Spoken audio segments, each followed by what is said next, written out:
Let yourself sit here in the stillness. Feel that breath filling you.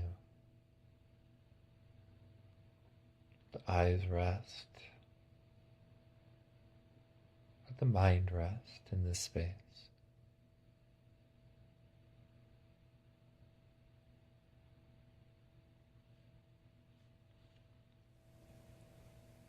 Elephants are quite wonderful creatures. They're very big and powerful. They are very connected to their family. And because of their size and because of their degree of social connection with one another, they they move slow and deliberately through life. They celebrate newborns and they are excited and they help one another. They're very sensitive to the world around them.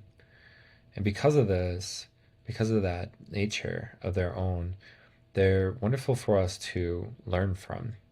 And that's a lot of the reason why there's so much symbolism with Ganesh, but there's also so much connection to Ganesh. Because when we see an elephant, this massive creature who's slow and deliberate, who looks at you, you can see it in their eyes that they look at you, they see you more than a lot of other animals might ever see you on this planet.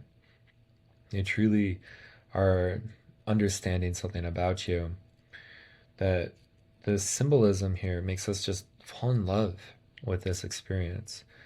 And love is another way of taking a step back to understand this threshold of burnout. Because when we reach a wall with burnout, just like with the elephant, we need to be deliberate. That means we need to stop, take a step back, and realize that we're at a threshold. And it might feel a bit like a brick wall that you're kind of hitting your head into.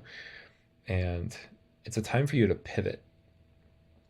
Pivot meaning not totally change or become something different, but when you pivot, you stop where you are and then you choose a direction and you go in that direction.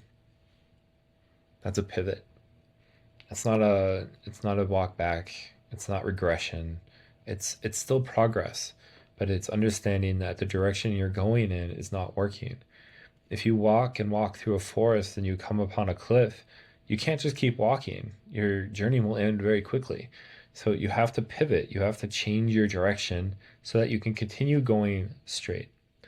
When you're sailing on the water and the wind changes, it's pushing against you. You have to change your direction so that you can continue moving in the direction you want to go in.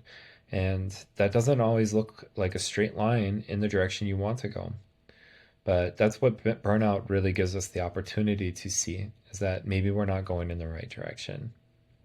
And so take a moment, maybe journal a little bit about what you're experiencing and see where you might be able to pivot so that you can avoid staying in this state of burnout. Thank you for joining me. If you enjoyed this mantra meditation, I would appreciate a like and a subscribe for more to come. Om Shanti.